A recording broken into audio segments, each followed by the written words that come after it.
Time for convening has arrived to start our budget workshop number 2.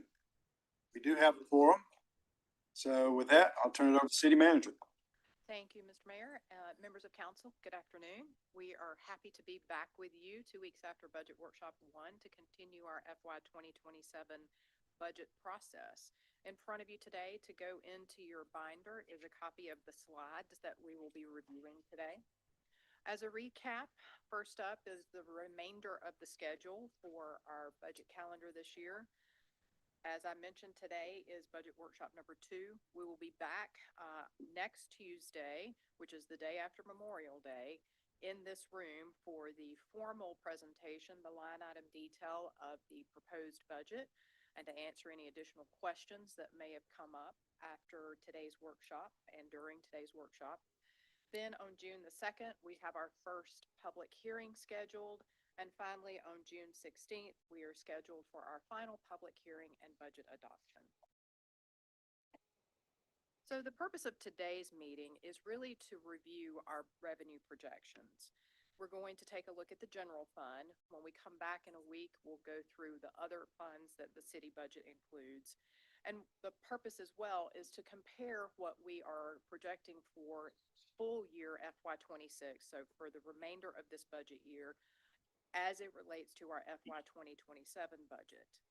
We do this very conservatively, and we'll talk a little bit more about that on the next slide, but we really put a lot of time and effort into coming up with our revenue estimates because we want to make sure that we are being responsible and not overcommitting our future budget revenues.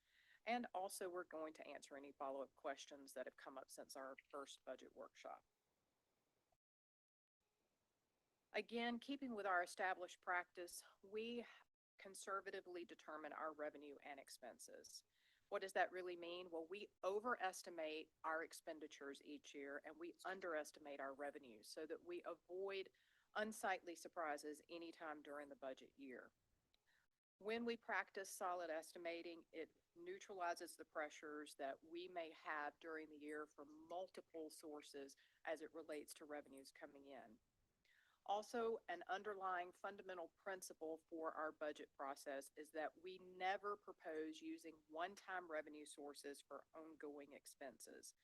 That creates an automatic unfunded increase in subsequent budgets and is absolutely not a good practice to incorporate in municipal budgeting. As a reminder, all expenditures that are proposed in our budget workshop today are tied back directly to council's adopted priorities. We practice a priority-based budgeting process, so staff has to clearly tie back every request that they make to one of council's adopted priorities, which, as a reminder, we discussed during the retreat in February of this year, and then you all adopted at the second in February. So without further ado, and it went a little too quickly, we'll dive in on slide 6 in your packet, which is probably easier to follow along with, into our general fund revenues. Obviously, the largest source of revenue for our budget is property taxes. We are projecting modest organic growth with no tax increases or rate changes in this budget. You will notice that for the amount that we are projecting for our 2027 budget, it is still less than what we will ultimately collect in FY 2026. Motor vehicle is the old motor vehicle tax where you used to pay when you would purchase a vehicle. That is being phased out as those vehicles purchased under that old taxing structure age out. That's the old birthday tax that you had to pay every year. The TAVT is the set title tax that, unfortunately, as we are all aware, vehicle purchases are getting more expensive and people don't seem to be buying as many, so we are keeping that number flat within the budget this year. Intangible tax is also scheduled to remain the same. Real estate transfer tax is scheduled to remain the same. Our electric franchise fee, which is the fee that Georgia Power pays us for the use of the city's rights of way, we're projecting a $500,000 increase, which is still less than the amount that Georgia Power remitted to the city in FY 26. Our gas franchise fee is what Atlanta Gas Light pays to the city for the use of the right-of-way, and also all of the unregulated partners it is collected and remitted to us. Cable TV franchise, you'll see, is decreasing, which is simply a factor of the changing way that people consume media at home. Not as many folks, they've opted to cut the cable, and the state has not come up with a means of replacing that revenue for us yet. Telephone franchise fee is also remaining the same. Solid waste, we're projecting a slight increase. That's based on actual collections by our numerous solid waste partners who contract with the city to use our roads and our rights of way. Local option sales tax, you'll notice there is an uptick in that number this year, but still less than our projected amount for FY26. Our rationale for that is because may recall that during the local option sales tax negotiations 3 years ago, Fulton County negotiated an increase to their percentage of collections that will phase up over the 10-year period. We're accounting for that is in this number here.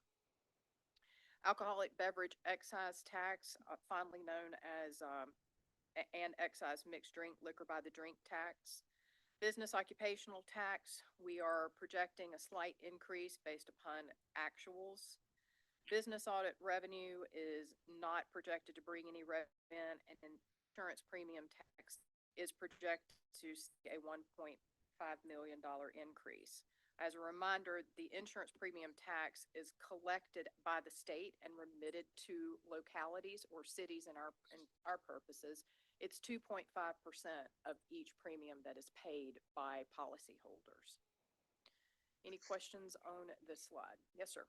Well, there was a bunch of talk during the legislative session about local option sales tax, special purpose local option sales tax. And I'm not too sure how it finally wound up, but have you tried to pick up here what, Yes. what they decided and what the biggest impact going to be to us, you think? So Senate Bill 33 is what was actually adopted. And at present, we do not anticipate that having a significant negative impact on us because we have already had in place, basically since incorporation, 6 different floating homestead exemptions. However, I am being very cautious on the amount that I've put in this year for property taxes because I do believe that FY27 may become viewed as the base year going forward on property taxes for the purposes of the General Assembly. So we're watching it. We're actively engaged in following what is happening here. At this point, the Speaker has appointed a Blue Ribbon Commission on local government taxation. That's made up of members of the General Assembly, and we are advocating that they have actual practitioners advising them on what could theoretically work so that we can come up with a system that will actually work instead of depleting the budgets of municipalities across the state. You get on that committee? I have offered my assistance in any way that they would like us to advocate for them. It's composed of legislators. Okay. Yeah. And So there's no point practical on it. no, well, it depends on your definition of practicality. There will be coming at some point in the future, I suspect in January. Of course, we're going to have a complete new set of statewide elected officials. Yeah. The Senate's going to have a huge turnover. And the House is dead set on cutting homestead property taxes. So we're going to take a hit here. The question is how much and what can we negotiate to replace? Now, there are a couple of things in Senate Bill 33, like a floating local option sales tax, and a L-host.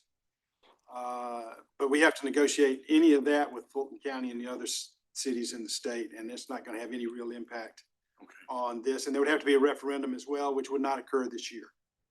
So the impact's going to really hit in the next fiscal year. Thank you. Okay. Yes, ma'am. Yeah, can you please describe the math behind the electric franchise fee? Is that they're paying us like per mile, or how does the math work? It's a negotiated percentage, and we can get a copy of the franchise agreement for you, but in essence, it's based upon consumption. So when Georgia Power's rates go up and how much is consumed because we have a really hot summer, then we would receive more money there. It's a percentage of your bill. It's actually a line on your bill, I think. I think it says franchise fee that you can So see you on put there. right away, which made me think like miles of. Yeah, and it's because they are using our right of way. Sometimes in certain other franchise fees, it is based on mileage or number of fees. Thank you. Okay. I have a question, if you can hear me. Yes, ma'am. Yep, this is Melody Kelly. I'm on Zoom.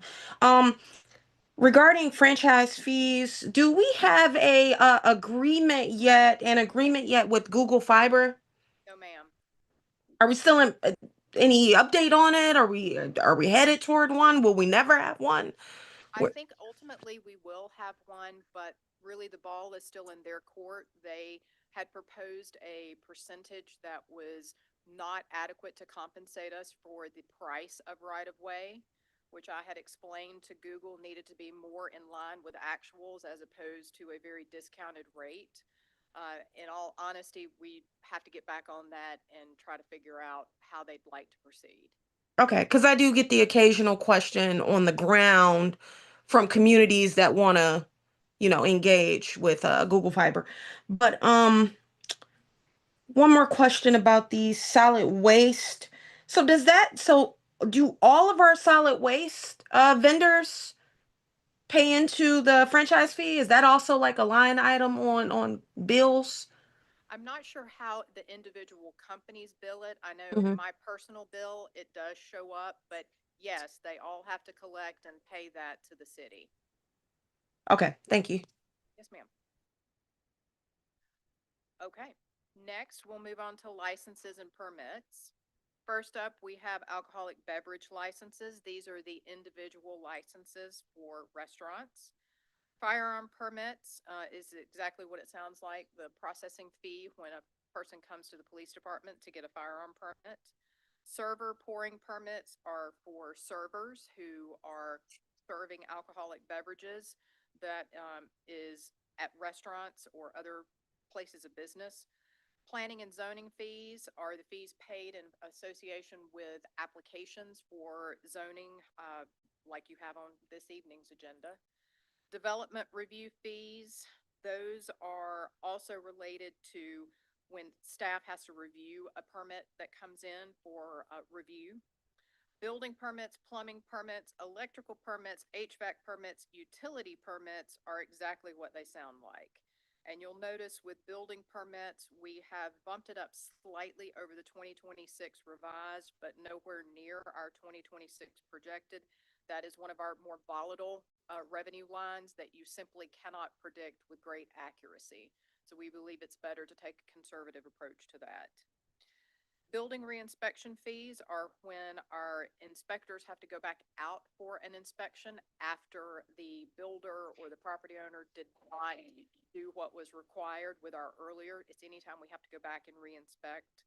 Development impact fees is the administrative fee that is levied whenever a entity pays an impact fee. That's 3%. That number is also very, very difficult to quantify. So we have purposefully kept that number low, and should we have more that come in during the year, that would come back for a budget amendment. Special event permits, it's processing our special event permit applications that come in. And then finally, the permit technology fee is a fee that is levied for the use of the permitting software. Any questions on licenses and permits? I have a question Yes, ma'am. about development. I guess it's development impact fee. We have hold on, I want to look. Okay, so we have a 2026 projected at 90,000, Hmm? and the unaudited financials for March have us at 89,679, I believe, Yes, for okay. So we don't expect to get, I wanted to understand where the 2026 projected number It comes from that. We don't expect any more to come in, and that is from the collections from Hillcrest. Okay, got it. Okay. Next, we have charges for services. These are exactly what they sound like, recreation fees that are collected by our gymnastics partner, fees for athletics and leisure permitting, programming, the tennis center, paddle shack, facility rentals. Parking contract is new this year. It was added last year after added mid-year in 2026 after we changed our contract and went with 12 Oaks. We're projecting for 2027 that number to be at 250,000. And then other charges for services, we are leaving the same at roughly 50,000. Any question on charges for services?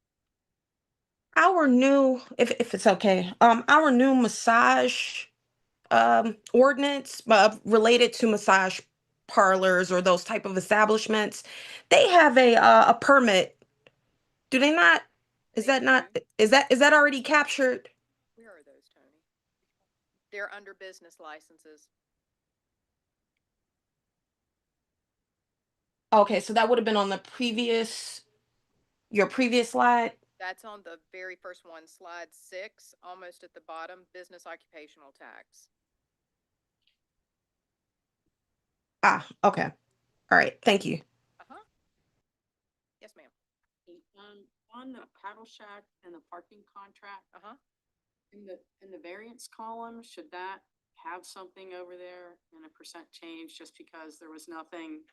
And then we have the proposed and then, It was a little wonky because it was showing like a negative number. Yeah. So we'll sort through how to best show Okay. that. Yeah. Yes, ma'am. Okay. Let's see. Caroline, it's not liking me, or Kyle.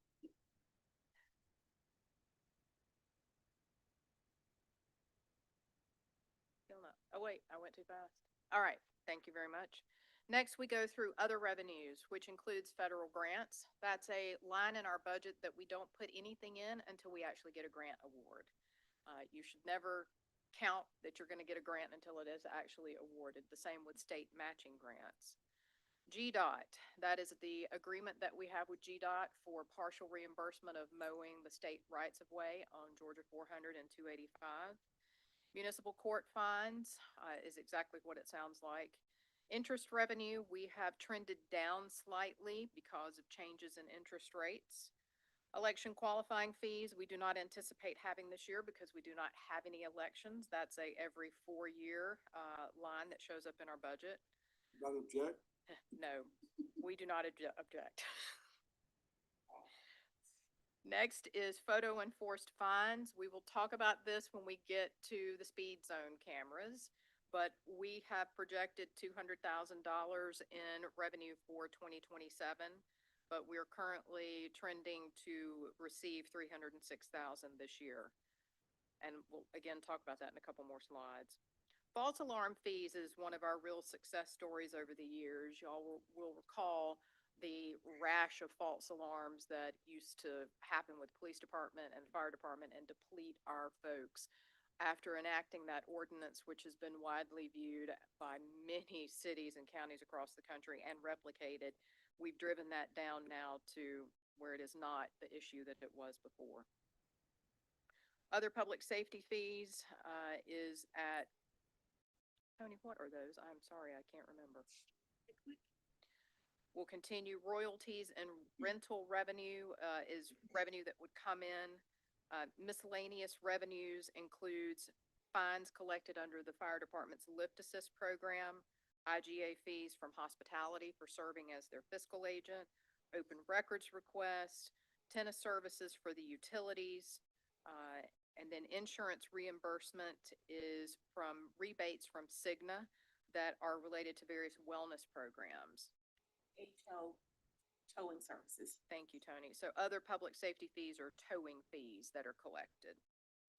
And then finally, at the bottom of this section, you see the transfers in from hotel motel, motor vehicle, impact fees, transfers from the PFA, which typically go the other way, And then the transfers from the Development Authority, and then sale of assets would be if we had any planned sell of anything happening. Any questions on other revenues? Yes, sir. Two questions. First, where does the interest revenue come from?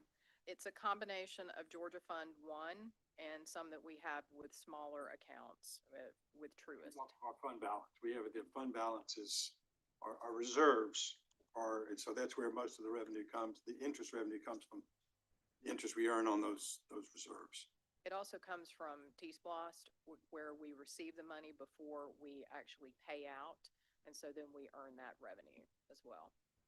So, do you know how much it's $7 million seems like a lot of interest from a reserve? It's gone down because so CIP, we also budget and transfer funds over into the capital improvement program. Those funds are also invested until we're ready to spend them. That helps. On the miscellaneous revenues, the sort of projected or revised was 200,000, but the projected is now over $1 million. Can you talk about what caused that? I'm going to ask Tony to do that. So the biggest thing that happens in miscellaneous revenues, if we have any type of activity from a prior year that we receive the funds in the subsequent year, we can't include those in the budget, so they go to miscellaneous income. So that's one thing that happens. Also, we receive rebates that go in there. Any type of, I think, lift assist, any, that we charge the nursing homes for going out to help them, IGA fees go in there. But mostly, if we have a huge refund that comes in from a prior year's activity, we enter that into miscellaneous income. The 1 million there, Tony, was that our settlement? Yeah. Okay. I'll look back at that. Okay. We'll get that detail for you on what makes up that 1 million. It's just surprising that the actual is 5 times what you proposed. They're really more, I don't necessarily like to use this term, but they're unexpected revenues. It's not something that we counted on having coming in, so we account for it there as a easier way of tracking it. Every year it starts anew. Yes, that's exactly right. Really, you can't predict what you got for excess revenue last year, what you're gonna get this year, obviously. Okay, Yeah. all right. Thank you. Any other question? Yes, I have a question. Uh-huh. If I'm reading this correctly, so we haven't received any grants this year, this fiscal year, that you would call a federal or state matching grant? We've been awarded, but, well, and actually I have to rephrase that. The best example I can give you is the emergency 911 backup. Yeah. So we have confirmation of the earmark being approved, but we have not received award documentation from the COPS office so that I could bring it to council for y'all to appropriate there. Okay. And if I'm looking at fiscal year 25 also, the revised and the projected was also 0 and 0. So we didn't receive anything that qualifies as a federal or state matching grant in 25 either. We did, and forgive me for not having the answer right away, but in your Inside Sandy Springs last time, I believe it had the breakdown of grant awards. We'll go back and double check on the dollar amounts. It could have been that they were simply booked in a prior fiscal year, but we'll get that answer for you. Okay. I'm just curious, do we, the extent to which we receive these sort of grants compared to maybe other municipalities? Sure. I want to make sure I understood something that was probably on a previous slide. So our parking revenue, we're projecting 250,000. Sorry I just want to make sure I'm seeing that correctly. Yes, ma'am, that's correct. And then, not to take you back, but Tony just reminded me, we also have a grants fund within our budget that we book grants directly into. For example, CDBG has a separate fund. Right. So there are others that are booked directly into our federal grant fund and not just in this line. Okay, so just for clarity, what is included in these two lines? What would be included? Things that are not CDBG, not GDOT. Correct. Other than that, it should be captured in those lines. There is a chance that burn jag would be reflected here. We'll have the full budget book in our next meeting, and we'll pull the detail to share that with you in advance of next Tuesday. Okay, At least thanks. say Matching grants, for example, LMIG is not matching. Right. It's- Yeah, it's a LRA is not matching. Right, and that they're captured under GDOT. Where are they captured? Oh, GDOT is no, they're not captured there. They're over in the grant fund or gotcha. CIP. Okay. General Fund revenues, not special fund revenues, right? Yes, So they'll be reflected in other aspects of the budget, correct? that's correct. Does that mean like the grants we get for Path 400 and so forth are in their own? That would be in CIP. Yes, ma'am. Okay, thank you. Uh-huh. All right, then to summarize our general fund revenues, we are projecting for 2027, a 8% increase over the 2026 budget. We are projecting licenses and permits to have a 9% increase. Charges for services look a little out of whack because it's not a relatively large number there, but we're only projecting a $10,000 increase there, and then a decrease in other revenues for an overall increase in the general fund of 7% this year. Any questions? I have a question about impact. One more question about impact fees. Okay. The Embassy Row project, what fiscal year did we receive those impact fees?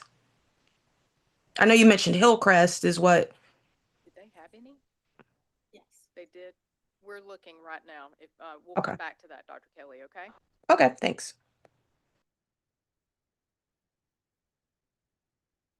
All right. Now, questions from workshop 1. First up, we have speed detection devices. So as we are all aware, there were some changes that occurred during the most recent General Assembly with House Bill 651. We now, as a city, have the ability to further restrict our current hours by local ordinance or resolution. If you'll recall, the way that the law was structured, and actually is still structured because this law doesn't take effect until July 1st, 2027, we would be able to restrict the hours to be times when school is going in and exiting school, as opposed to all hours that school is in session, which is what is currently happening. This bill also creates new penalties for intentional misuse, including unauthorized citations. We've not had that issue. That was to correct some things that were happening in other parts of the state. And this new bill states that cities cannot enter into or renew any contract to enforce speeding in a school zone using automatic traffic enforcement devices unless there has been a voter referendum to improve this enforcement method. All of these conditions take effect July 1, 2027. Our current contract with Red Speed expires June 30th, 2026. If there is a consensus of council that you wish to renew our current contract, that would not require a voter referendum, but a referendum would be required once that contract expires. So I was hopeful to get a little direction today from y'all on if you would like to renew the current contract, since we would need to bring it back to you before June 30th. Someone who drives through one of those every day, 2 or 3 times, it has had a major impact on speeding through the school zones. People are much more aware of it than they were, and I can see, and I think that our revenue will decline as people get used to it. But I think it's been, at least at Riverwood, which I go through every day, a couple of times. I am very cognizant when I reach that school zone and make sure that I'm under the required speed limits. And I think it has been effective. I'll say that. So Eden, this says cities may not enter into or renew any contract. Didn't you just say we're renewing? After July 1st, 2027. So sign it before. Got it. Doesn't count this year. You're suggesting you want us to sign earlier, Yes, and that way it. yes. it's not- It just saves us the cost of it. We're gonna have to have an election at some point. Yeah, It just saves us the cost of that. right. Defers that for a little bit. What's the length of the contract? It would be 1 + 4 one-year renewals, which is what the current contract is that ends on June 30th, 2026. We cannot renew that one. It would be a brand new contract. The first time we would then have to have a referendum about it would be in 2028 or 5 years out? 5 years out. I Yep. think it's a valuable safety measure that's worth continuing. Sounds like it's made an impact and people are paying more attention.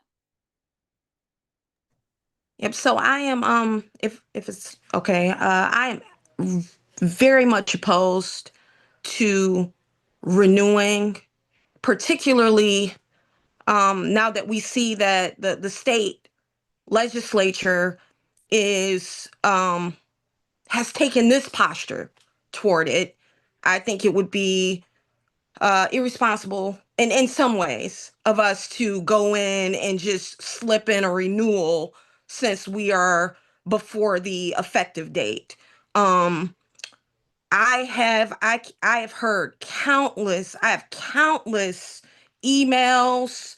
I have had many run-ins in the community where um people are just very frustrated with these cameras, and it's not just, hey, I don't want to get caught speeding.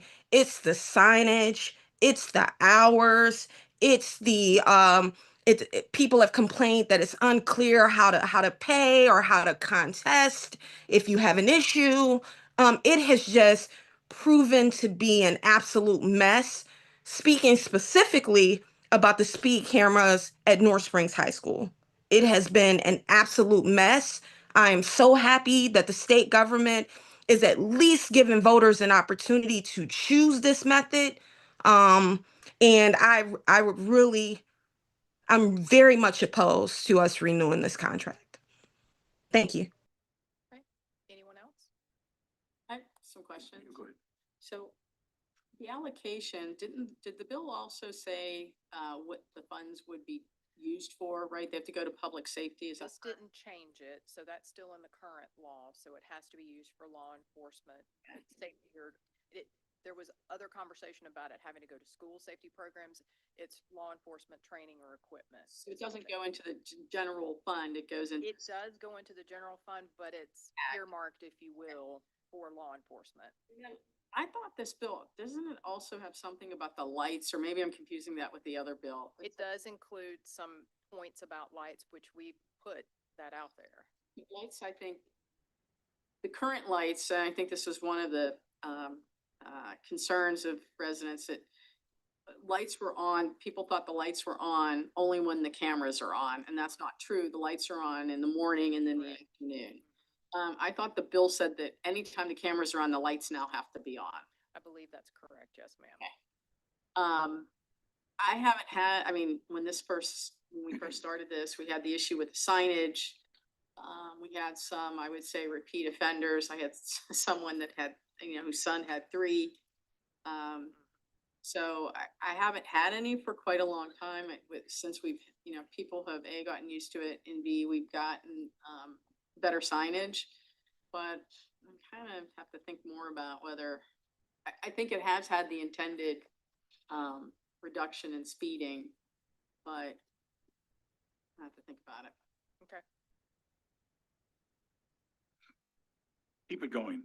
And I hope we keep it going to the point where everybody's paying enough attention. We don't collect any money on these. The previous council, I remember one of the council people talking about that in the neighborhood. They got 10 of these.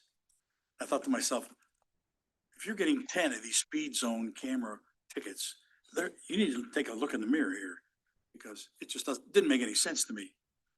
So I'm in favor of this. And if it slows somebody down and keeps somebody from getting hit, it's worth it. The money doesn't matter to me. Okay, but I think it's a deterrent, and I'd like to see us continue it, or at least give it to the voters next fall. We'll see. Okay, they may reject it. Others may say, it's good. It's a good policy, but I don't want to kill it right now. What would the timing be, Eden, if we didn't renew before the 30th? Would there be time to put on the ballot for November? No, we would, it would be too Wait, late. It would have to be, We would take them down. And then you would have to have a conversation and we'd have to have a public, you have to authorize a voter referendum to be on the ballot, because remember, these provisions don't take effect until July 1st of next year. It'd be, it'd be probably, the earliest you could do would be March of 28. Your referendum, because you have the presidential primary at 28, you can put it on the ballot then. So, but in the meantime, our contract would expire, then we wouldn't have the opportunity to do it. So for absolute clarity, sorry, go ahead. Timing that we need. We could. And also, we can change we have the authority to change the hours to, well, only when school's starting and school's ending rather than throughout the day. I mean, the council has that authority. And we didn't used to have that, right? We couldn't change that before, but I think That was a contract provision. That was before. yeah. So with a new contract, we would be able to set those hours. Okay, so while I'm absolutely opposed to this, I do fully expect for us to negotiate everything that can be negotiated so that it's not, so confusing to people. Just for clarity, I want to make sure if we renew this contract, if it is renewed, then when would we have to bring it to voters in a referendum in 28? Would that be what we have to do? Yep. Not if the contract that you negotiate has successive automatic renewals, which is what the current one has. Okay. So I'm also opposed to having successive renewals in the contract. Let me say that too. So if you're going to renew, at least give voters a shot at it in 28. That's what I'll say. Thank you. Yeah, I agree with that and what Council Member Ford said. I would renew and put it on the ballot in spring of 28. I'll also say, maybe I'll regret saying this later. So I've gotten a ticket because I live by Riverwood and everybody's gotten a ticket at some point. In my defense, I was going 36 and what I thought was 35 at the time. It was after 4 o'clock. It was before the new signage was up. I think the new signage has helped tremendously. I haven't gotten a second ticket. I've only gotten one.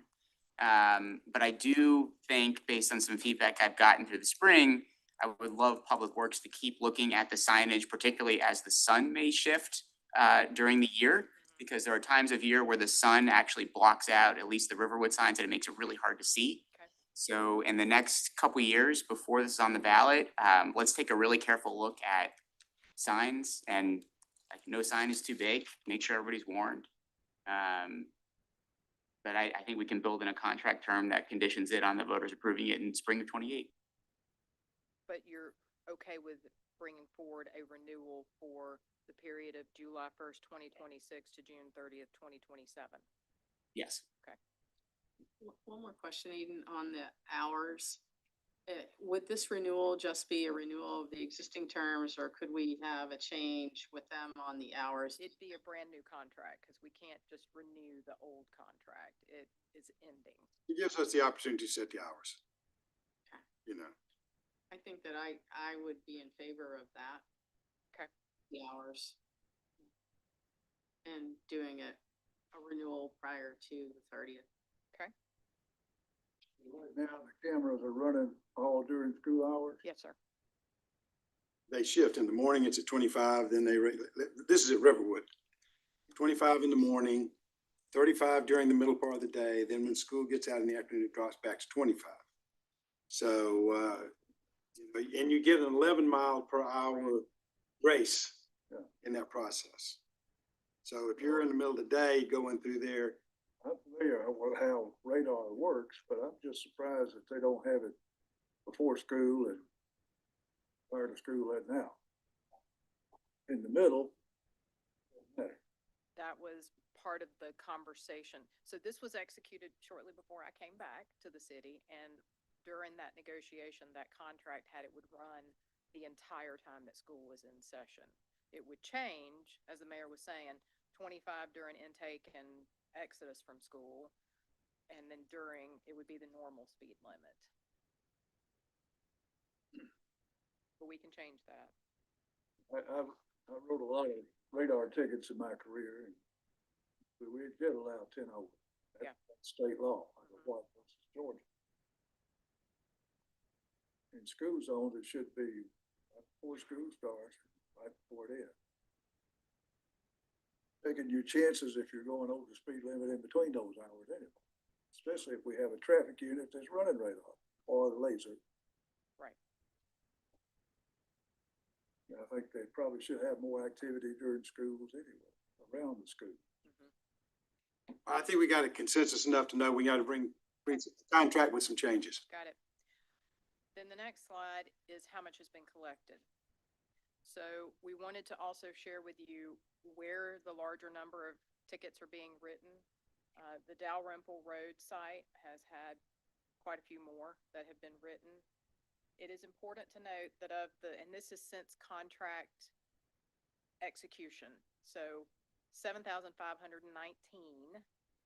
we received 65% of that revenue. There is a $5 processing fee off of each of the 7,519 that gets reduced from the total collection amount. So all of this to say, there are still quite a few of these that are outstanding that have not either paid the fine or they are still pending before court, because you can still go to court and contest these tickets. That is why the amount that we've put into the 2027 budget as our revenue projection is low, and it's based off of the numbers that are currently outstanding. That's why we put $200,000 in there. Any questions about the revenue numbers? Can I ask you, Yes, sir. under our contract with Red Speed.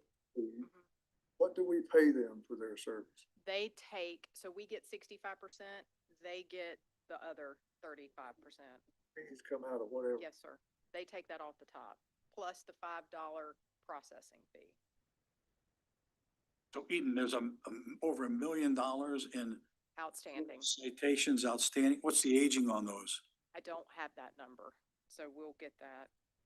Interesting. That's a lot of money. Yes. Eden, can you tell us exactly how much this company is making off our community and how much they're projected to make off the community with the outstanding citations, like exact numbers for them, for their 35%?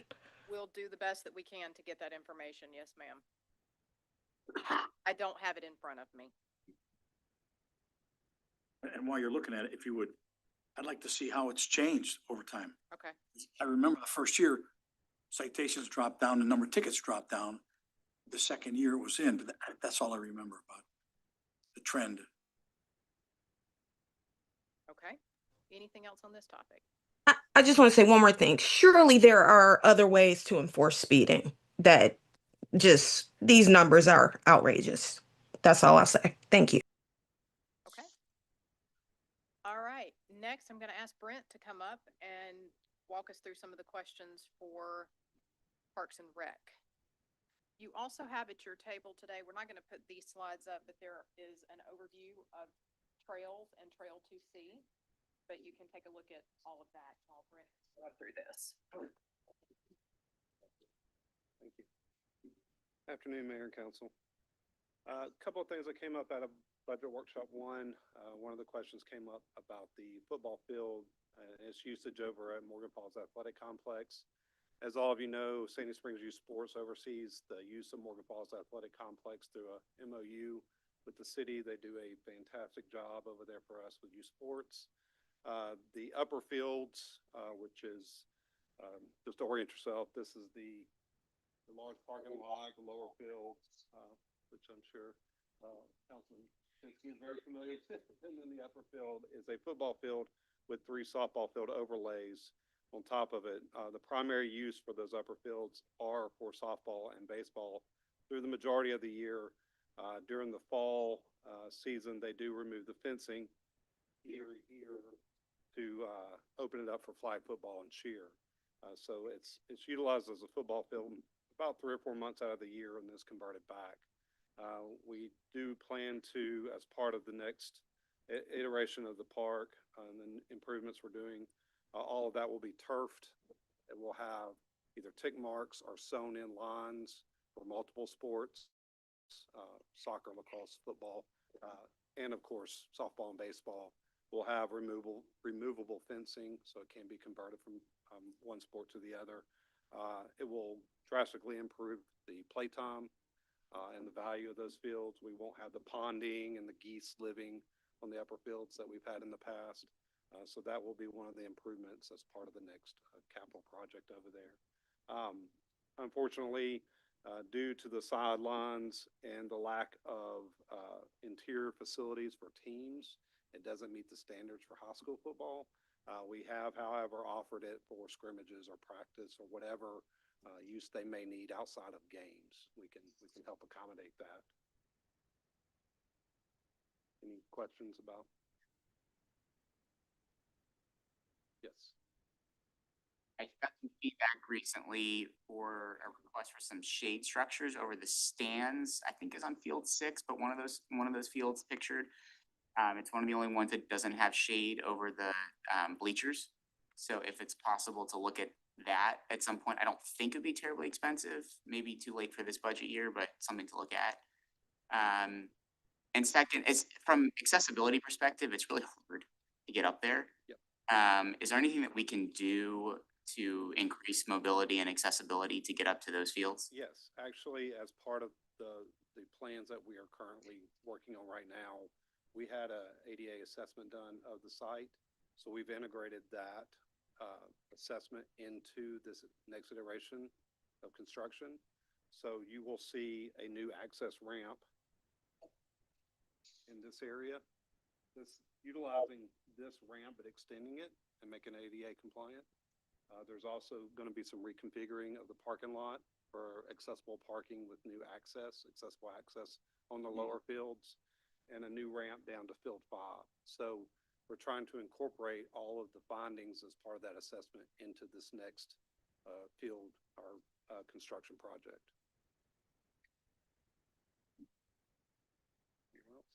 Do you have anything in the works to upgrade that field?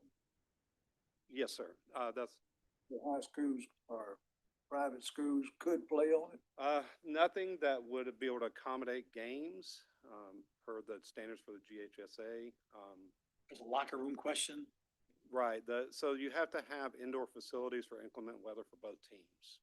And we just don't have an interior space large enough to house 2 football teams. And also you have to have accommodations for both home and visitor stands with sideline availability on both sides of the field. And it's just not large enough to be able to accommodate that. And you're saying that's a state regulation? Correct, yes. Okay. Anything else? Is there any way to expand that field? Not really. I mean, if you've all been out there, it is a upper field or a plateau up there. So and there's really no land moving over into that parking lot. So there's really nowhere to accommodate expanding the field out. It's just very constrained up there. There's not a lot of space because of the topography. You know, it drops off pretty significantly on all sides of that field. Am I looking at 3 baseball or softball fields? So Yes, that's the overlay. So this here is the football field, and then we have 3 skinned-in field that can be used for baseball with portable mounds or softball. baseball, softball fields do we have on the lower level? There's 5 on the lower field, on the lower section. Mhm. And field 5 being the largest, which will accommodate some soccer and lacrosse, but it's not large enough for a football. And all the time, I mean, that many teams play there? Absolutely. Yeah, Sandy Springs Youth Sports is seeing record numbers this past season. It's incredibly busy. Those upper fields are peewee fields too, aren't they? That's correct. You can't see it on this map, but field 1 through 4 are smaller fields.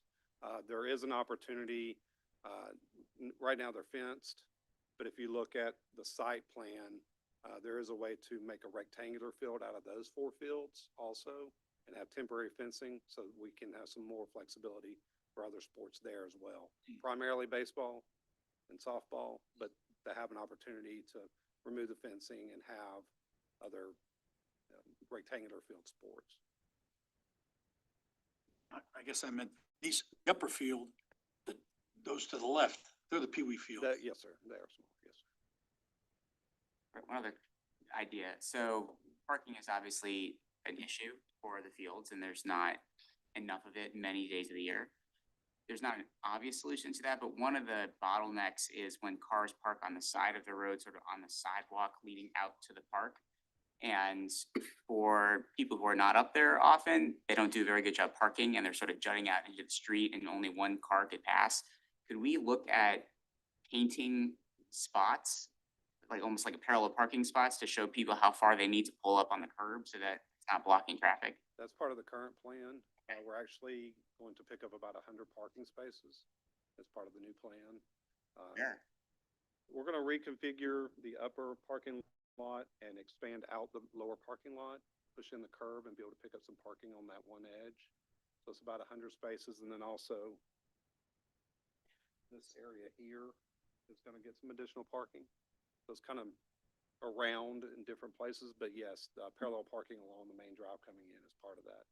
And then we're fortunate now to have the overflow lot at PDHQ, and the church is gracious enough to let us use it. It's a relatively easy walk, but with a stroller, it can be uncomfortable. So this baseball park, mostly just for baseball and softball. And football and cheer. Kids, what, 15 and under, 16 and under? Yeah, I would say so. It's not, there are some middle schools. They do a lot of tournaments during the summer for older age groups, but yeah, it's primarily girls and boys, baseball, softball, and cheerlead. We And, don't have anything available for older age high school kids. they do a little bit, but, the fields aren't really sized for that. We do offer adult programming out there. We have, our adult athletic programmer has, kickball and softball out there in the evenings for adults. So we don't have any actual football or soccer fields for anybody, the younger folks. Right. We have some other fields, like we have a artificial turf field at Dunwoody Springs Elementary that we run lacrosse out of. We have the field at Hammond, which is primarily our soccer field. But the plan for the artificial turf project here is to put overlay fields in the outfields to be able to accommodate more soccer and things like that. You know, that artificial turf field really opens up the programming ability of those spaces.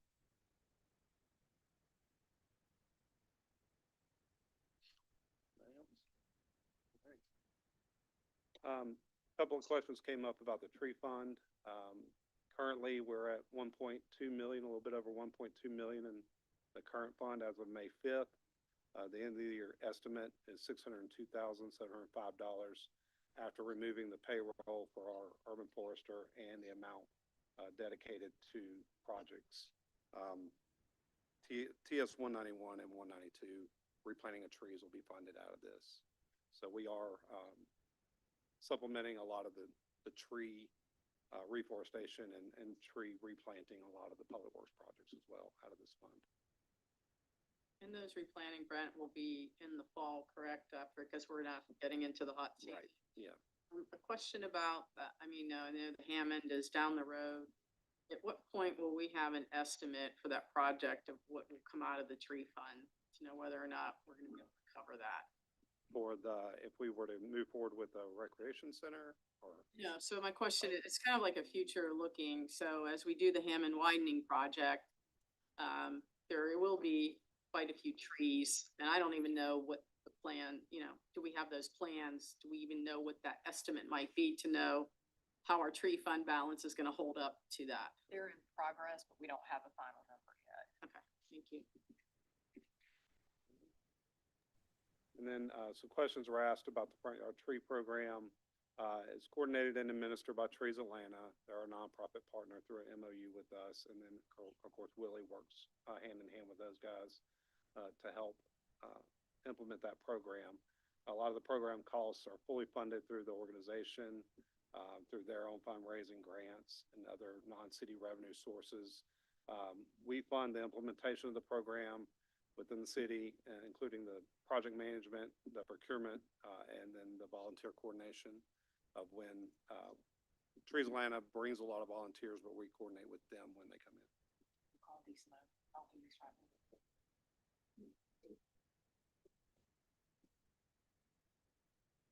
Sorry, PD.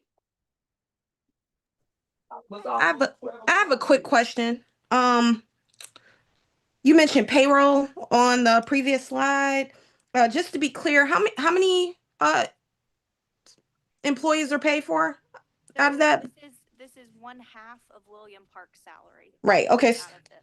Right. So this would be an example of us using one-time fees to pay an operating expense.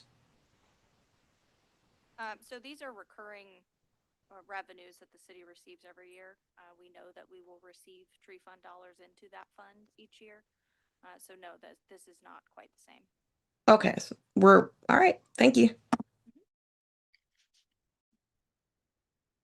Okay. The front yard tree program, which we just talked through. Mayor, I know you asked last time about the tree species selections. That is noted here on the slide. So if you all have any feedback, feel free to let us know. Here you can see our planting over time with Trees Atlanta. So initially, when we created this program, which you can see we go way back here, we had both a front yard tree program, that's the FYT program column that you see, and the right-of-way planting program, which is that third column.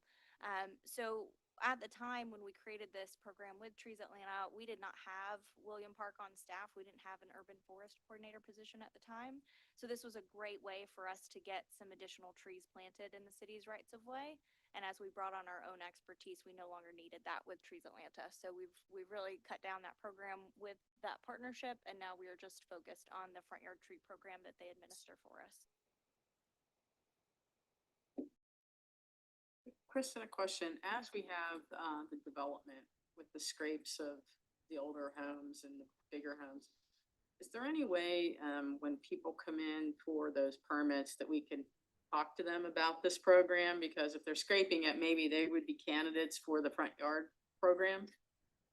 They could potentially be candidates, but they're also required to replant a lot of trees. So we would not let them double dip from there, but yes. Correct, but I'm just saying it, maybe if they're, I don't know, that's just a thought that maybe there's an opportunity for where we could get some additional trees planted. Yeah, that's a good idea. We can look at that. Okay. All right. During the last session, you all asked about our parks scholarships.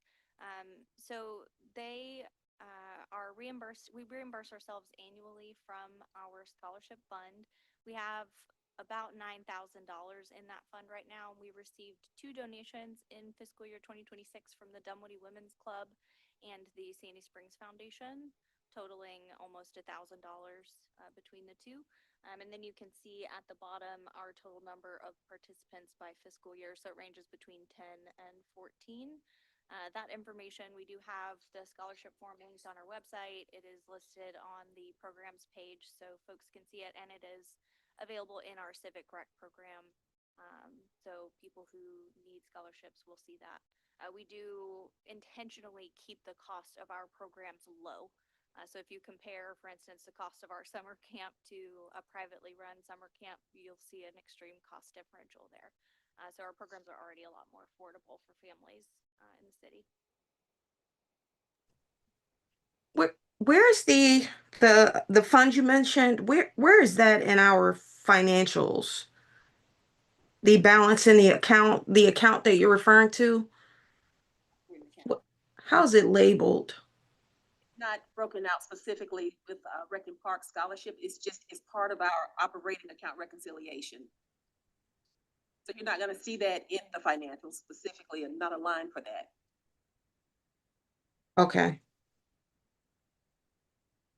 So we just need to ask for it when we're interested in taking a look. If you wanna know the amount, we're happy to provide that to you. Okay, thanks. All right. So also during Budget Workshop 1, we talked about our programs with active wait lists because of high demand. And this has ticked up over the years. Our programs have gotten more and more popular, and we have many programs with wait lists at this point. Even though we've added nights to some, we've added space to some, we're kind of tapped out at this point on a lot of those programs. So the Daddy Daughter Dance, the Dino Egg Hunt, the Mother Son Dance, our Explorer Summer Camp and Sports Summer Camp, as well as our Snow Day Movie Matinee, all of those programs have wait lists at this point. So there was conversation around what would it take to expand our programming beyond what we're currently doing from a recreation and parks perspective. So I know Brent talked about this last time, but one of our biggest challenges is the access to facilities. So we are limited with space, both indoor and outdoor space. So one of those is we use some space in the Performing Arts Center, but that's a revenue hit right now when we use the Performing Arts Center because we don't pay for that space. So you'll see on the slide, we talk about if we want to use the Performing Arts Center more, this is a trade-off between increasing the cost of our programs by paying the Performing Arts Center for that space or decreasing that production availability for the Performing Arts Center. There's also obviously additional costs that would come along with that, including program supplies and our part-time staffing support. And lastly, we would likely need an additional full-time staff member at this point. Our single person who produces all of these events, Jane, who you all have seen, she's absolutely wonderful and has brought a lot of new programming here and grown our programs. She is maxed out at this point. So if we want to continue increasing these kinds of programs, we would need to add an additional full-time person to tackle some of that. That additional person is not in, Go ahead. that additional person is not in what we looked at last week. No, it is not. We have not added a person to the current budget. So we would have to consider all three of these things from a budgetary request perspective if this is something council's interested in. We charge for these? We do, but the costs again are pretty low. Not paying for themselves. We'd have to run an event by event calculation and we can do that. I don't have that in front of me today, but we can look at that. If you can expand it, but it gets paid for by the additional attendees, then it's a matter of space, not money. Right?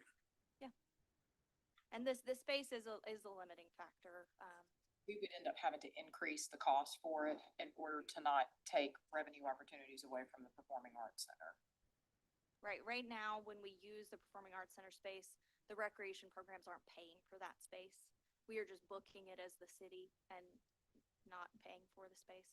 So that would increase the cost of the program if we want to not take away revenue from Bill, which I don't think is an ideal scenario, as well as things like the outdoor events, the Dino Egg Hunt. We just don't have room right now. So the only way we could do that is if we add more slots or dates or times. We couldn't actually make the event any bigger.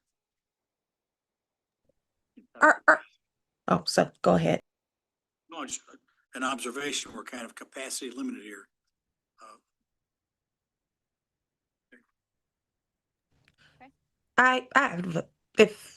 Okay, I just wanted to make sure I can chime in. These programs, the ones that are purely kind of Parks and Rec that you have listed here, are they being included in what the Sandy Springs Foundation has started fundraising around in terms of sponsorships? I know a lot of the signature programming, concerts, ice skating rinks have been. No, none of these, to my knowledge, are on the list of direct funding from the foundation. Okay, because I can imagine there being an interest in sponsor, maybe a corporate interest in sponsoring, let's say, the mother-son dance. And that could be a way to offset some of the expense to the pack if we were to do, let's say, 2 dates for mother-son dance or 2 dates for daddy-daughter, or, expand the number of dates for some of them. Thanks. I don't know where we are on this slide. Finishing up with this one, Brent. Okay, good. So any other questions on this one? Bathroom inventory. Question came in about our changing tables in the parks. So, as most of you know, we've been doing a lot of bathroom renovations over the past few months. So as of right now, 4 of the park facility restrooms have been renovated or in the process of being renovated. Hammond Park is the only one on the screen that's in process right now. It's closed. They've gutted it. It's in the process of getting all new amenities in it. The other 3, Morgan Falls, Overlook, and Athletic Complex are both done. The Racket Center's done. Ridgeview Park, that restroom has been ordered. It's a prefabricated facility that will be shipped in, and the site plans are in permitting right now for that project. So once all those are complete, they will have changing tables in the men's and women's restrooms, and then we will be going around and installing. We found that a lot of the women's restrooms have changing tables, but we're going to go around and replace those and then install changing tables in all the men's restrooms as well. There's also a question about how often our restrooms are cleaned. Every day. We have 7-day-a-week service from our contractor, and then our ambassadors are there in the evenings and on weekends. So if there's needs to be any stocking or if there's any situations that need to be addressed, they're there as well to clean them on an as-needed basis. Any additional questions? Is there anyone who could speak to City Springs and the extent to which we have changing tables? You just want to tell me, Dave? I know that's outside of Brent's purview. We do have changing tables both to our restrooms. I know in the PAC we have changing tables, Studio Theater we have changing tables. We also have changing tables in the bathhouse out on the city green. So Okay, thank you. that count I don't know. So Yep. All right. So the next slide is the Springway 2C discussion. There was some conversation about the funding for that project. So I just wanted to run through the numbers real quick. The estimate at this point, the 30% plan set, construction cost is $12,728,200 with a 10% contingency that comes up to $13,922,520. That is a number to swallow. It's something that we are continuing to design towards, and there is quite a bit of grade difficulty through that area, and there's going to be some board walking over some of the ravines, but it is a picturesque trail. Hopefully you get a chance to look through the plan set that was provided to you. It's going to have some pristine views of the full sluice and the Chattahoochee River, and provide access to a lot of multifamily apartments and residential homes to Overlook Park. Current funding in P2501, which is the 2C fund, we have just shy of $5 million in that fund. We also have available recreation impact fees in a total of almost $4.3 million. So the total potential funding, these are funds that we're requesting or will be applying for as part of the GOSOP grant, and also some promises from some of our partners, PATH Foundation. Pete is here from PATH today as well to answer any questions I might not have the answer to. We're requesting $2 million to go towards the fund to P2501. We also will be applying for the GOSOP grant again. If awarded, that's a $3 million grant award. That is the same grant that we received for 2A. The PATH Foundation has graciously offered $1 million toward the project as a match for the GOSOP grant.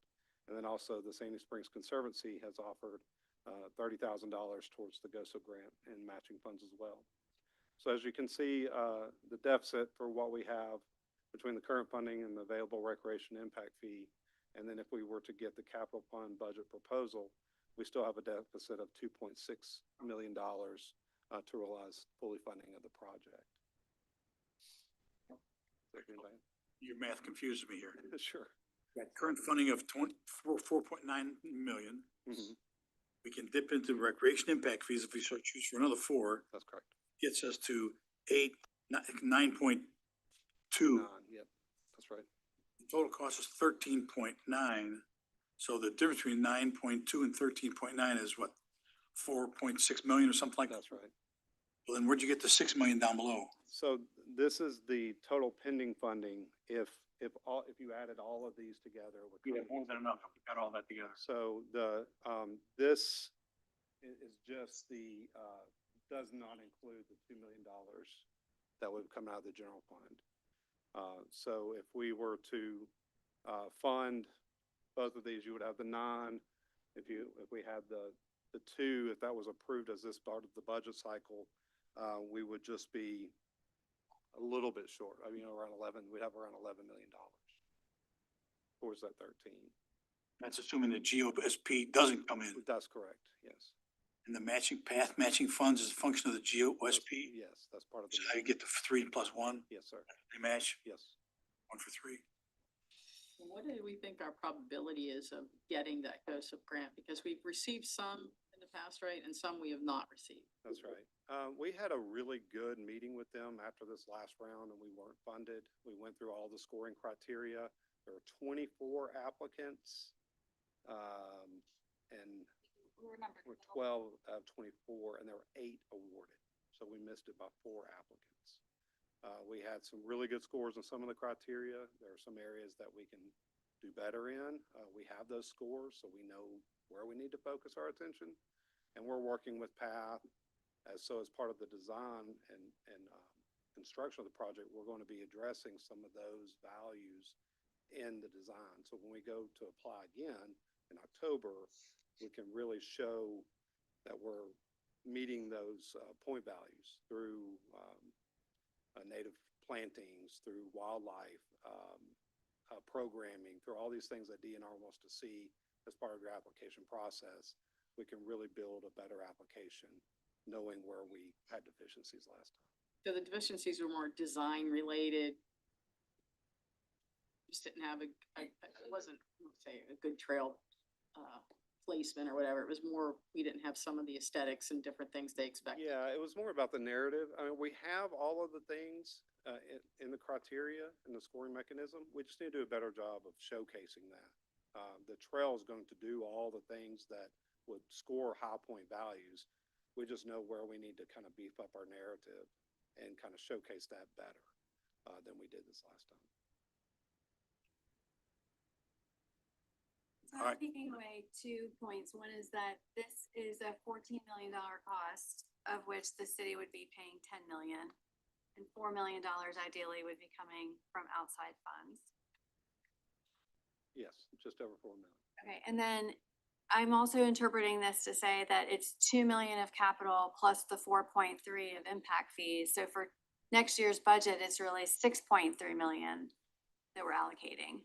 That's correct. So, and one thing we need to think about too is the impact fees can be used for other things as well. And so if you fund the 2 million specifically for P2501, that does free up, if we do receive the other funding as well that goes up in the matching funds, that does allow us to use that impact fee money for other park related projects as well. Certainly the impact fees are available to us for this trail and we could use all of it. It's just, once that fund is depleted, we don't know what impact fee will be available for other park projects. So just something to consider, how you want to fund the project. And how long have we been contributing to P2501? So we created that project in 25 based on a lot of other trail funds that had kind of been created over the years, even before I got here. So we had some design money in another project and we had some trail construction money. And so to clean up the budget, we pulled all that into P2501 specifically for 2C. So it'd all be under one project number. So it's kind of an amalgam of different funds that have been left over for other trail projects over the years. Yeah. Are any of the criteria on the, is it pronounced GOSIP grant, like user experience or how many people are expected to use it, or is this purely based on aesthetics? No, there's environmental criteria, there's programming criteria, there's user criteria like the demographics, our population density in the area, and they take the application and they break it up and kind of farm out the components of it to different either experts in those fields, and they score that part of it separately, and then they submit their scores and they combine them. So it's not just DNR folks sitting around in a room. They do a really good job and are very thorough in their scoring process and make sure that they're experts scoring it. But there are usage questions in there as well. We have to provide density maps and stuff like that around it. How did we score in those types of questions? I'd have to go back and look. I have them in a folder, but I don't have it with me. But pretty well. I think those we did okay in. You know, the areas that we need to kind of showcase a little bit better is how we're going to, part of the problem we have is this isn't our property. We're not building on parkland. We're building in easements. So we're looking at the multifamily easements we have and we don't have the ability to go in and reforest an area because we're only allowed to construct within our easement and plant within our easement. So a lot of the reforestation or native species introduction, that kind of stuff, we're kind of limited to the trail corridor so that it doesn't give us a lot of space to show like we're going to plant 6 acres of natives because we just don't have that ability within the easement. But there are some areas in working with PATH where we think we're going to be able to showcase that a little bit better in our next application. Do we have to allocate something in the capital budget for this year in order to be eligible for those other grants? No, we have the matching. It's 3 million to 3 million. So we have just within the project fund, we can show that. And that was part of the application as well is do you have the matching funds available, which we do. But certainly with the cost of it, we need more funding. Couple is, the 13.9 million is based on what estimate? Is it a detailed design or is it 30% complete? Where are we with that? Yeah, it's 30%. I believe you received the 30% plan set. Is Printout. The printout. would be in this book that I just got 20 minutes ago? An hour and 20. So 20 minutes ago? yes, it's a 30% plan set. Okay, so there may be some flexibility in that as well. That's right. Sometimes it occurs to me we pay way too much for some of these things, but that's a separate subject. There's so much energy by the community, especially the Conservancy and others that go into this. One of my concerns is I don't want to send the signal that thanks for everything you've done, but we decided we're changing our mind. I'm cautious about doing that here, okay? But if it's only 30% complete, there's no way this is going to get spent next year. So do we have to allocate this for next year, or can we wait till next year and see if we get the Gospel Board and the PATH Foundation? We're putting her there without us having to kick 2 million in. So I don't know how you want to play that, Eden, but in truth, we're not going to spend that 2 million before next June. It's impossible if we're only 30% complete today. Our intent all along has been to, forgive my phrasing, cobble the funds together over time so that I'm not coming to you one year asking for a $5 million or $7 million swag of money. I got it. That's why we've done partial funding every year. And I agree with that. I'm just saying, if we get the Gospel and the PATH, we pay for the thing. Okay? So I don't want to send the signal to the Gospel and the PATH folks that the city's already got the money set aside, don't worry about us, and we just wind up slipping in the rankings. I don't know whether that's how they think, but that's how I would think. If they've already paid, we got It's money just set the aside opposite. for it. If we don't put it in, they're gonna think that we're not serious. Well, we got five million in already. No, but they, That should count for something. it does. I'm just saying their biggest interest is how much skin in the game that the city has. So if you skip a year, then it could have an impact. Well, so one way to do this is put $1 million in this year. And then depending on what happens with the grants, we put more in and we don't put more in. That way then we're still engaged. I hate to put money aside for something that I know we're not gonna spend next year, but it could be fully funded without us, okay? That's just me. I'm not saying don't go to zero, but maybe we go to 1 million now and we see what we wind up getting, then we add next year if we need to. And then see what we can do about the cost of this thing. That's another whole subject, but I'd really have, one of these sharp, hard-nosed contractors to take a look at this and see what they could really do it for. Yeah, and we're lessons learned on some of the things from 2A. We're gonna do a lot more geotechnical work. where fortunately we are working through access points, for the boardwalk. So we're, instead of building top down, we're gonna be building from ground up in a lot of areas, which will be a lot cheaper. So we're taking all that into account as well. Couldn't we, if we did allocate the 2 million, we could reallocate that at any time during the year if we needed to, so choose to do so, correct? And then, the question I would have is whether it's 1 million or 0, where does that money, what do we do with that money? It gets invested, to Councilman Chinsky's point earlier, what are we making revenue, interest revenue off of? Yeah. It's that, we put that money in the CIP and then it earns revenue. That's in the form of interest. Wouldn't necessarily be allocating it to something. It's And held that's in like reserve. moving it from one to another project. why If we it- go from holding in this one to holding in another. So I'm just saying, unless it's allocated to something we all agree on, it's just holding in different places. You could change it, if you don't want to put 2 million in here now, then you could tell us you want us to put 2 million and leave it in the fund balance reserve and don't appropriate it to any specific projects.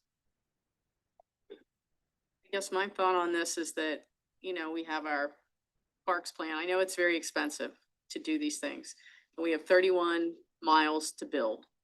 And we only have, 1.88. And so if right now we don't have I'm gonna say a good capital strategy out of how we're gonna fund all of that. So without going and doing something incrementally, I fear that we're just not gonna continue to make progress, the small progress we've been able to make. So unless we're gonna say and agree on using this for something tangible, holding it here or here, doesn't matter where it's held. You're saying it doesn't hurt.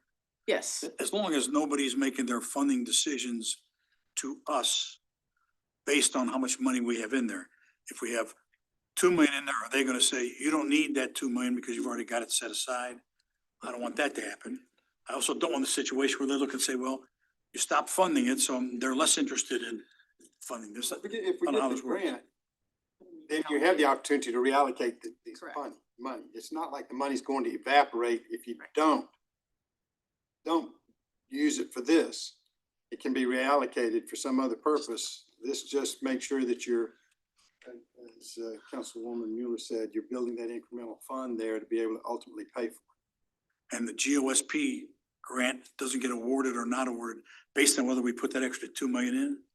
As long as you have the matching. Okay. You have to. Sure, be that's about easy. that. Yeah, okay, then leave it alone. Okay, I have a couple of comments. I agree with all the conversation so far. Looking at our 5-year plan, capital improvement plan, it looks like we have about $11 million planned to put toward Trail Segment 2C construction. 2 million this year, this fiscal year, or actually no, it was 5 million fiscal year 27 and another 4 million fiscal year 28. I know those numbers will change based on the numbers I just saw from you, Brent. So it'll be interesting to see how much actual general fund dollars actually end up going toward this construction project. But thank you all for all your work. I want to make a couple of comments as the representative for the district that's been receiving all these wonderful trails. I want to just say, with respect to trail segment 2C, I'd like to see us in future presentations be able to speak to all of the challenges that are outside of the trail itself. So with trail segment 2C, the current design is basically going to spit pedestrians out at the Grogan's Ferry Roswell Road intersection. So I'd like to know what the current status of that intersection is in terms of crash data. We updated it maybe 4 years ago. We did the improvement project. Has it improved crashes or not? I don't know. I hear a lot of things anecdotally, but I'd love to see data around that. And that to me goes hand in hand with this conversation, or any conversations around Trail Segment 2C. I'd love a real update on the Adair Lane sidewalks. I think we've made some progress, but I'd love to know, I'd love this level of detail about the sidewalks that are desperately needed on this part of the on this section of land. Um, and also, I'm going to bring this up. You know, I have information from the National Park Service that, and I'm trying to find this email, that there are really some ecological health considerations at this part of the river. So I reached out to the National Park Service, and long story short, what they've said to me in writing is that this stretch of river is not meeting water quality criteria for its designated uses, which include drinking water, recreation, and fishing. So once again, we're talking about putting, $10 million of investment into an area that doesn't have sidewalks and along a waterway that has ecological health issues. So these are all things that holistically we have to be able to speak to when we're pushing our trail, our agenda and our master plan for trails. And I'll stop there. I'll get off my soapbox. Thank you. Make one other comment. So in addition to agreeing with Dr. Kelly, I'm going to put my District 6 hat on for a second. I mean, I know we're looking at the whole city, but I'm speaking from our district. Very few people in the south end of the city are using these trails. Very few people know about them. And I'll be honest, my constituents are not distinguishing between trails and sidewalks. It's ways to get around places. And I've gotten this feedback a lot in the 4+ months that I've been in office. There's some frustration in the lack of progress on some of the projects that we've already started. The Lake Forest sidewalk, we've talked a lot about. I know there's reasons for it. So when we're talking about allocating $13 million towards another trail project, when the sidewalk projects that we have already tried to start are sort of stalled out in the south end of the city, I'm getting some frustration from that, just from the community.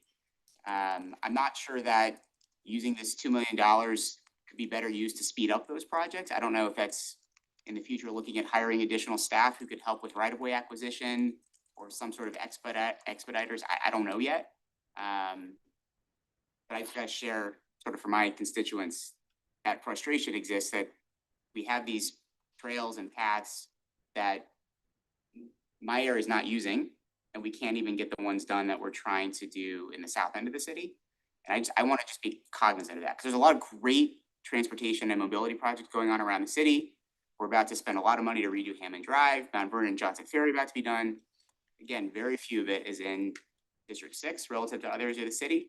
And I want to just be mindful of that.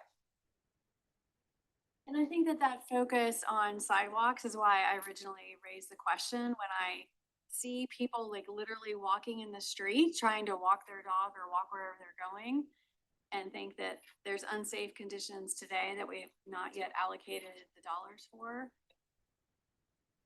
That's what's top of mind for me. Is how are we creating that walkable community where people are already walking? Safe walkability. Can I just double down on something I heard, Councilman Chinsky, when you said, your constituents don't separate the two. Our constituents look at all of this stuff as, they're not separating, okay, Brent's team is working on trail segment 2C, and then Marty's team is looking at this, and there's two separate mechanisms. They're looking at, how is this achieving, like, foundationally what's needed in our area. And so by advancing this, and to the point that my council members made, it's just the way we do this matters as well. Sorry, I'm done.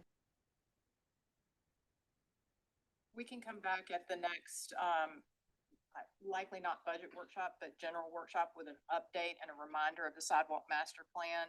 To your question earlier, Dr. Kelly, about Adair Lane, the apartment community did give us a non-binding letter of intent to donate the land rights for the sidewalk. So that would lead us to a permanent easement. That upped the score to the point that project will will be within T-Splosh Tier 1 should T-Splosh 3 be approved by the voters in November. Oh, that's good. So we can come back and discuss that and see if there's other changes that you all would like to make with these funds.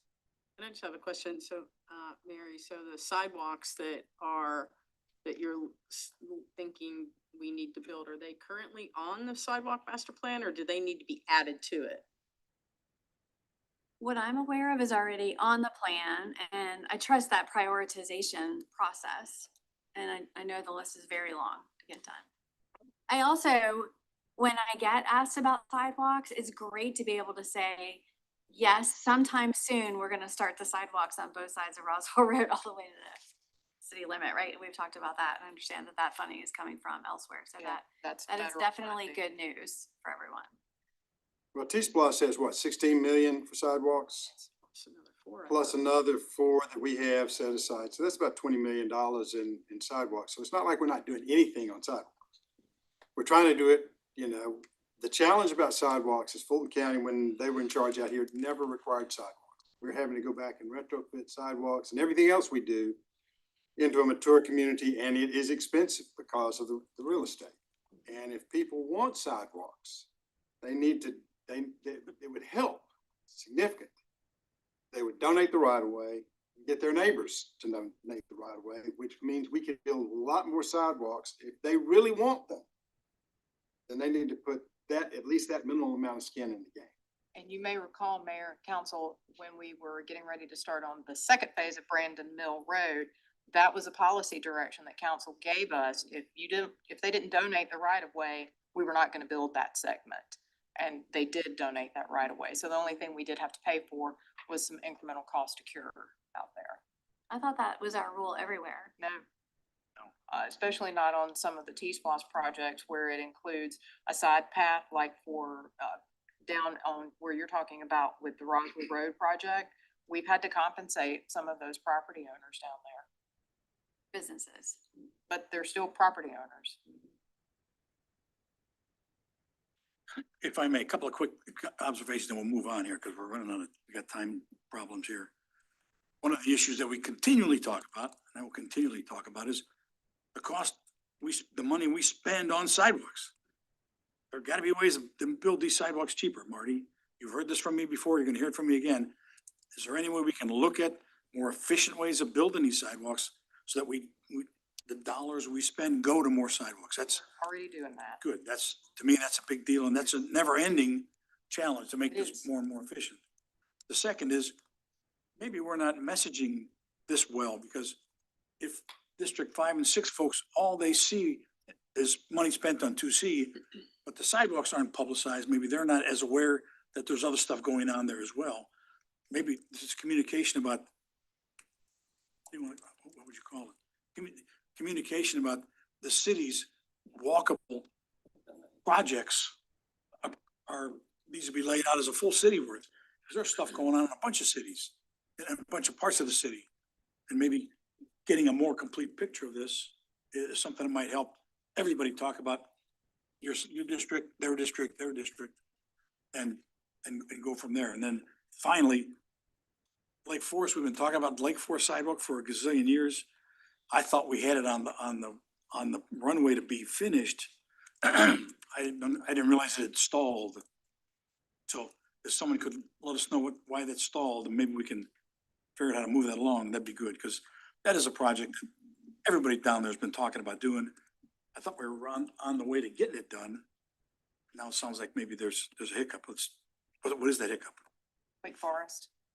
I'm sorry, Lake Forest is the one you're asking about. Thank you, Mark.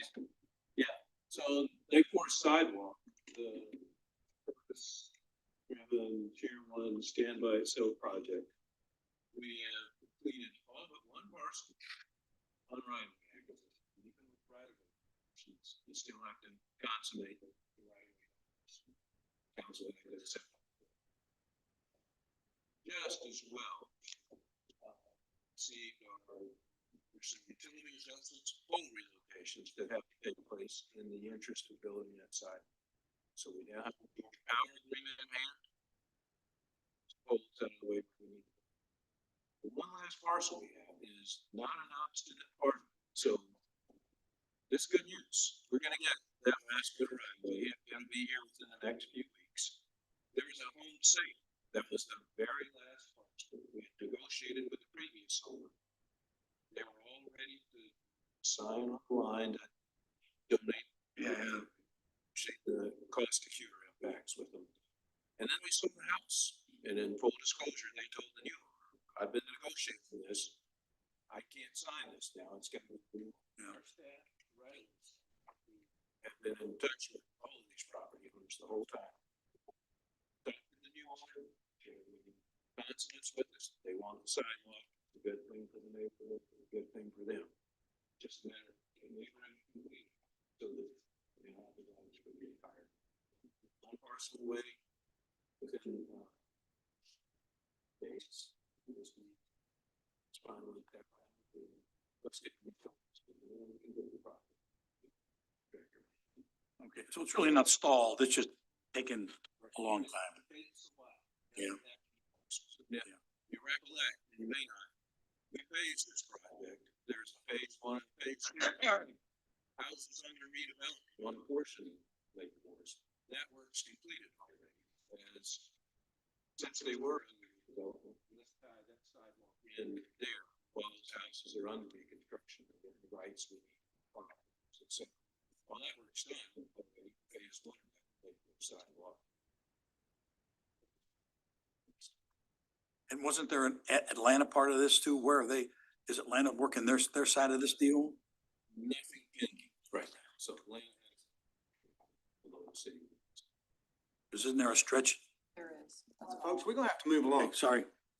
We, otherwise, we're gonna have to schedule, we're gonna have to stop this in about an hour and reschedule another one. So we got a lot of material to get through. Your questions are important. I don't wanna cut that off, but, let's not get into the weeds too much either unless we need to. All right, thank you, Brent. Phil is going to come up and walk you through city's grant.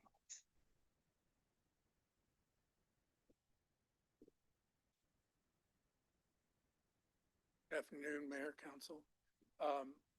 Last session, a question came up about the City Springs Theater Company and how many dates they were in the theater and how many were actually performance dates.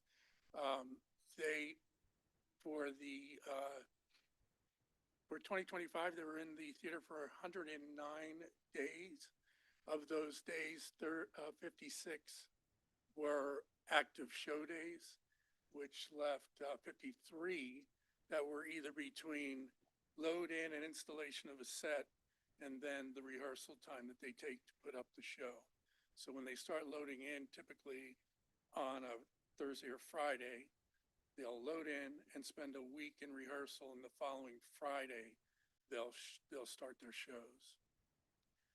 And if you look at the 2026 year to date, they are like clockwork. They're going to be at about the same numbers as they were last year. Any questions on theater company? So that's roughly just slightly under a third of our available dates, correct? Correct.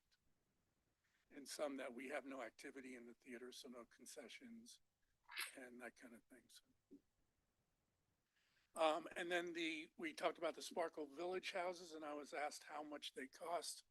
It's about $20,000. We do between 20 and 26 Sparkle houses. We pay for the construction of the houses. We buy paint and then we donate them to not-for-profits. They decorate them and bring them back. We are meeting right now actually with the foundation, trying to look for ways to change that model into a paid model through sponsorship, still donating to not-for-profits because we'd like to keep the village, but not incur the $20,000 cost on it. And I think that's all from me. Any questions? Thank you. Ginger's up next.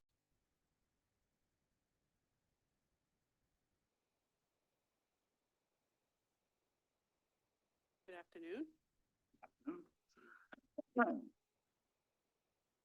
We had a question from the last budget meeting about our inspection numbers.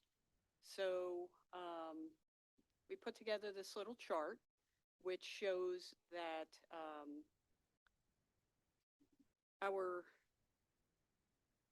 let's see, fire inspection. Okay, so of the 92 in 2024, of the 92 complexes, only 28 were compliant. And in 2025, the same time frame, 72 of 95 were compliant. So that's a huge change. And it kind of shows that the apartment complexes kind of got used to the process and kind of got in the groove of getting the inspections done and in a timely manner. In 2024, the first deadline that comes up is December 31st. And we had 73 citations that were written against the 92 complexes. And in 2025, that number was dramatically reduced to 26. We actually have 3 rounds of citations. So the first one is December, the second round is here, and then the third round is here. And as you can see, as the years go down, as the rounds go down, the numbers decrease accordingly. In 2025, for the second round of citations, we haven't gotten there yet. So that's why the number is blank. Altogether, so the first, this section has to do with the CBI inspections, which are the ones that happen to each of the units that are in there. And then the code citations are the ones where our officers actually go out and inspect the common areas. So I think the overall, the program is a success so far. We see good numbers for compliance, and I'm happy to answer any questions you might have. Any questions? Thanks, Ginger. All right, next up, we had some questions on the Public Works subcontractor agreements. Here is a line item breakdown of who each of our subcontractor agreements are with. You'll notice that overall there is a 1% increase over prior years. This is a factor of both negotiated escalators that are built into contracts, but you'll also remember that last year during FY26, we rebid these bottom 2 contracts for interstate mowing and then also for island maintenance and mowing. We had projected that number to be much higher, but when we actually bid that out, the cost came in much lower. So on your printed copy of your slides, the percentage difference on Ashford Gardens says an 87% increase. It should have showed you an 87% decrease between 26 and 27. Any question on our subcontractor agreement? Why does the hybrid network jump so much? Like 3 times what it was last year. Utility marking service for George 811. Marty, can you help me with that one, please? It's a big jump. So it's a forecast for additional potholing. In the last budget presentation, I talked about some utility strikes we had where we had not had tracer wire in some of our conduit. It gives us the opportunity to pothole better, more thorough, as well as install tracer wire, et cetera, on some of our conduit. Most of this was marking based on contractor marking based upon as-built we can gather in the field. This gives us a better ability to locate some of those conduits where we don't have good as-built, and we have tracer wire, et cetera. So more field work associated with more accurately identifying our assets.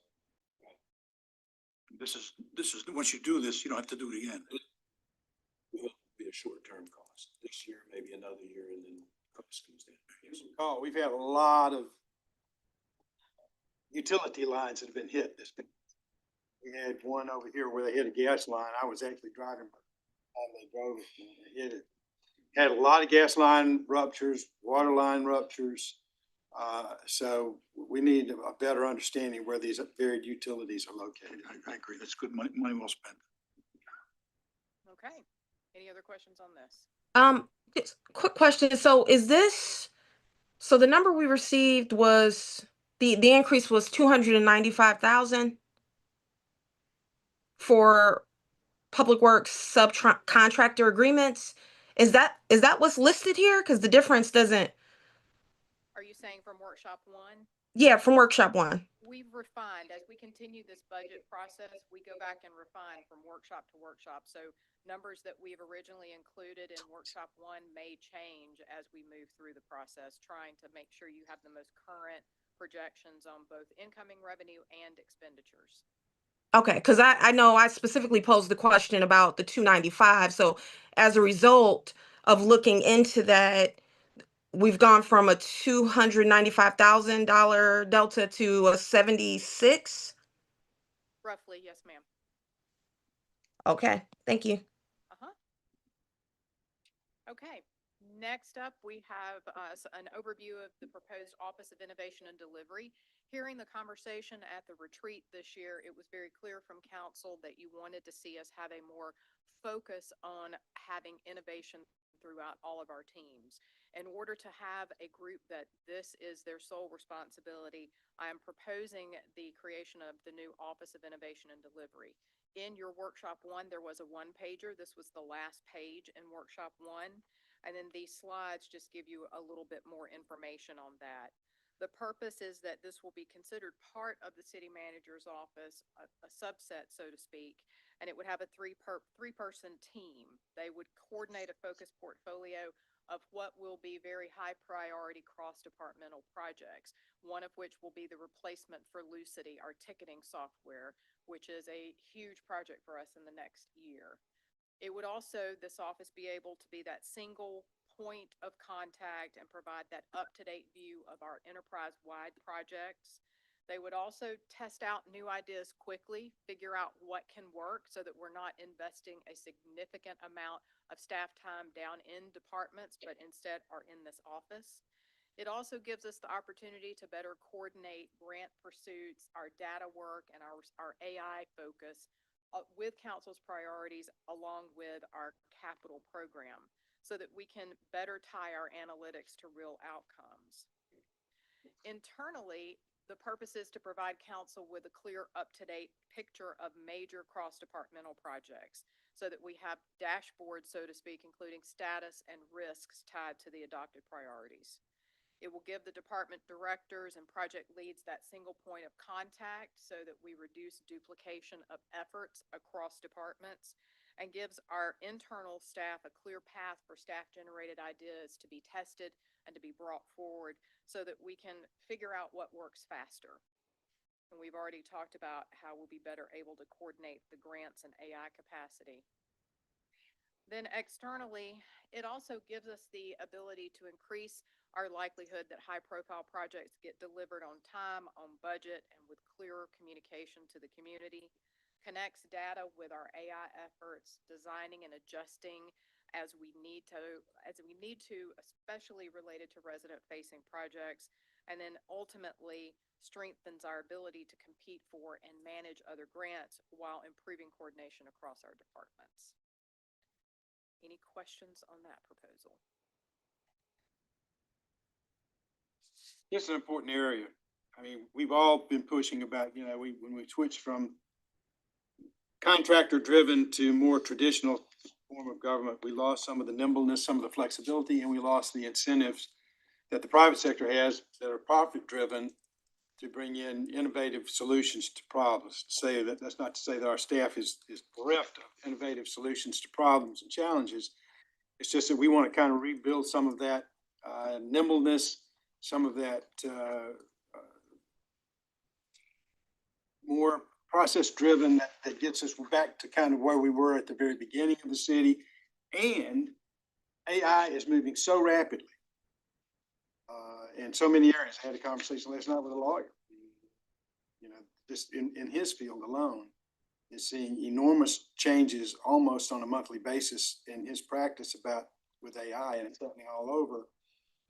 And we want to be on the cutting edge of this, but it's also there's a lot of potential downsides to AI as well. We're a repository of a lot of sensitive information, and having to strengthen our data against hacking, utilizing AI tools is some things that we really need to focus on. So I've been pushing Eden, and I know council has, is to let's see what we can do more to capture some of the things that we lost or we felt we lost, as well as making sure we're capitalizing on all these emerging technologies that are moving unbelievably fast. They're going to be so transformational in so many areas. Yes, sir. Can you give us periodic reports? Because this is a moving deal here, like every couple of months or something. Yes, so this office is also going to be responsible for all of our performance management efforts. So you'll be getting a lot of reports that are coming out. Yes, sir. Two Yes, questions. ma'am. So Mhm. I know there's a new position and we're gonna reallocate Yep. to, so it looks like a +3, but it's really a +1. That's correct. Yes, ma'am. Your, uh, is there any anticipated, growth, or do we look at this as being flat? So that's question one, and then side on that, do we look at somehow matrixing, some activities into the existing departments that are participating in these projects that, so we don't have to add, I wanna say, are we adding to their workload, but are they, I mean, we should, changing how they work, so it should be a trade-off there. To your second question, I view it as each department will have an SME, so to speak, that will be the direct connection with the Office of Innovation and Delivery. In terms of longer term anticipated growth, right now, I think a 3-person FTE is appropriate for us to test out the model and test out the work deliverables that come out of here. I do think over time, and I'm saying probably 5 years from now, we might to grow that to add analysts within the department as well. But it may be that we can do that with an intern coming in for a little bit. And I hope that we can have, metrics, right, the dashboard to show Yep. effectiveness so that we know how effective this office, this role is in moving things forward and be able to course correct should we, need to take and do something different. I personally, I supported this at the retreat. That's my industry, my background is innovation. And if you don't have innovation, you're gonna fall behind. Yep. That's our plan here. Okay. I have a few questions about it. ma'am. You used the phrase test out. How long do you imagine this sort of initial pilot to be before? So I'm thinking of a scenario where it's not that effective. So how much time do you think how many years do you imagine it might take for us to see whether we're getting our bang for our buck on this one? So to me, that's going to be project-based. I view this office as being the one who is pushing our major enterprise-wide projects to make sure that not only innovation, but also that the project gets completed on time, and always my goal under budget. So to your overall question of, can I tell you that the office is successful after a year? I think we'll have a really good sense of, is the Mhm. office successful after a year? And obviously our goal is that it will be successful and show Right. a real value add to the city. You mentioned projects being on time and under budget. Do we already know, like, do we have a baseline of the extent to which we're not on time or under budget? Like how, occasionally we'll get a change order or something, but I mean, to what degree are we having overruns? And They're not significant, but we do, as you have seen with quite a few of our capital projects coming through T-Splosh, there are extenuating circumstances that require an extension. We've talked about right-of-way. Negotiating right-of-way is a very time-consuming and drawn-out process. That always adds more time to a capital project. The goal for a lot of these are going to be more software oriented and helping our staff realize that we have to think differently to deliver projects in a modern environment. okay, so if I hear you correctly, I just want to make sure I understand what I'll be able to sort of take back to the community as a deliverable is we'll be able to, it's going to help us do things more quickly and more cheaply, and I can, or more cost effectively, and I'll be able to demonstrate, you'll, we'll have the information to demonstrate that we are achieving that. That is the That's intent, yes. as you are well aware, there are often other economic considerations Right. that we can't always predict. Okay. The two roles that already exist, grant administrator and the director of data strategy, how long have those roles existed? Grant administrator was reconstituted 2 budget cycles ago, and the data strategy was also at the same. We previously had a grant administrator from the start of the city, and that position was phased out around, I believe, 2016, I think. Okay. So 2 fiscal years then we could say, or 2 years for both? Let me confirm the Okay. exact dates, but yes, ma'am, that's what my memory is saying to me. Okay. Because I'd be curious as to what impact, we've seen just in those 2 years, just with those two positions, um, us already having those two kind of positions that are going to fold in under this new office. So, Okay. yeah. So like, for example, for grants, I wouldn't mind just knowing, have we seen an increase in the number of grants or the, We have. That was in okay. the report that we had in Inside Sandy Springs not too long ago. Okay, so I'll try to dig that up, but okay. But yeah, I'd be interested in knowing what their impact has been so far. Okay. Yep. Thanks. Part of that, I think that a lot of the work that Keith has been doing has been on the data and the cleanup and the synchronizing. The big step was even understanding what we have Correct. and then what to do with it. And I think we did have a presentation to council. Maybe it would be good, I mean, with the new council members to also have an understanding of that and what's changed since then.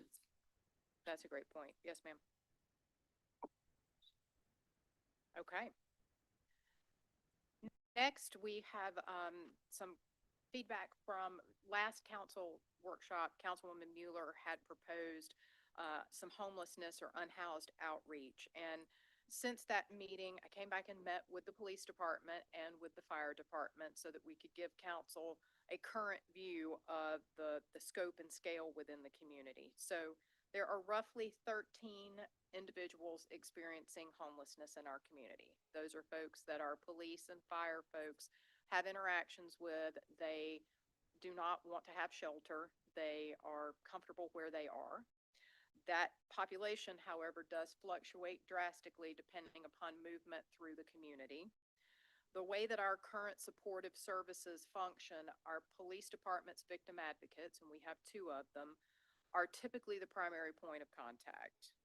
They provide coordination and what folks will often refer to as wraparound assistance to point them towards community programming that is available in our area. I believe council is well aware that we have funded the Community Assistance Center since at least 2008 to provide homelessness prevention programming, basically rental assistance to prevent folks from becoming homeless. Solidarity Sandy Springs, we began funding about 3 years ago, might be 4 years ago now, and they provide food pantry, and Community Assistance Center also has a food pantry, but that is provided through separate funding. We only support their rental assistance program. Our victim advocates also help these folks with any medical issues, and so does our community paramedicine program.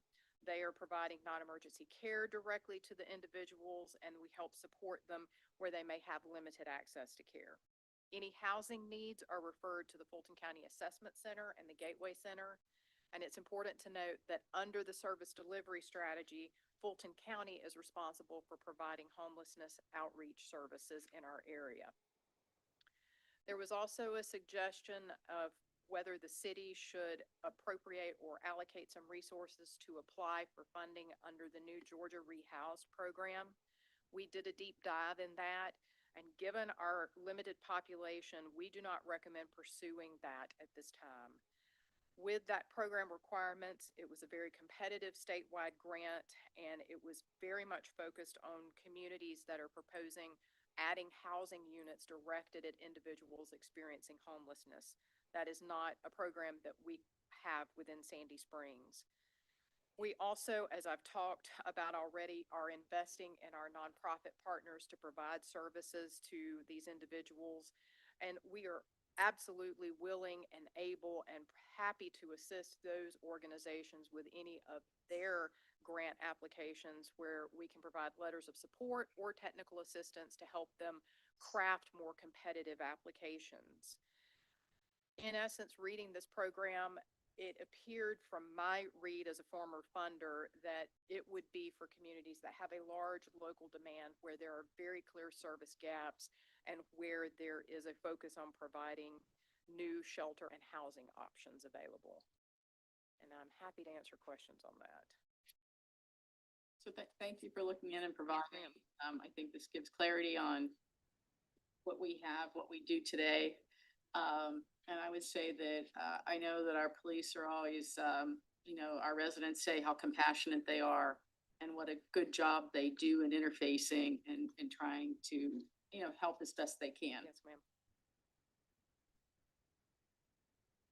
Okay, the last section we have is fiscal year 2027 capital budget assumptions.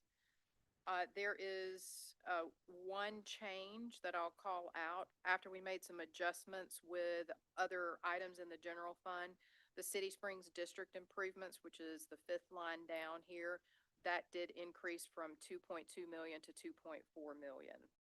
Otherwise, these are all items that you saw during Budget Workshop 1.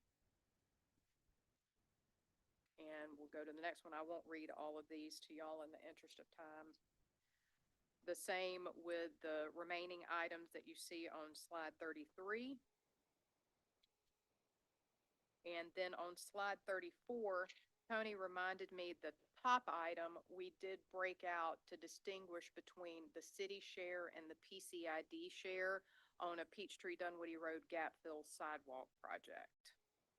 I also want to point out, and I recall mentioning this in workshop 1, but just to make sure everybody is aware, at the retreat, we talked about the stormwater asset assessment, and we had only done one phase of it.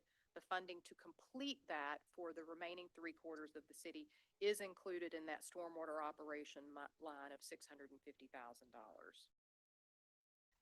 And the rest of those items are the same.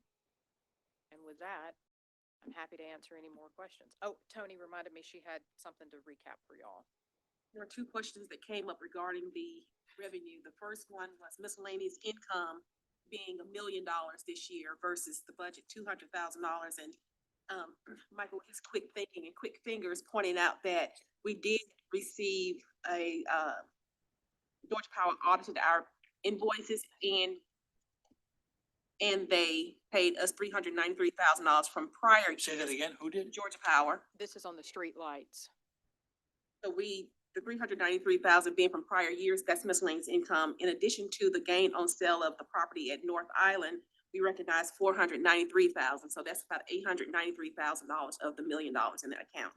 Okay, and those are one-off deals, right? They are one-off, yeah. The other item was how much did we receive in impact fees from Embassy Road? And that was $1,652,000, and we received that in June of FY 2025. Which is why it's not reflected in the 26 budget. Any questions? I have additional questions about the homeless outreach and referral services, and they don't have to be answered right now, but I do have additional questions, and I'll email them over in the interest of time. But that was, yeah, I have more on that. Thank you. Okay. If you all have any other questions, time is of the essence. Please email them to me as soon as possible because we have a holiday on Monday and we will be working hard to get the final budget ready to present to you a week from today. With that, I am finished, Mr. Mayor. All right, we are adjourned. Thank you, Eden. Thank you.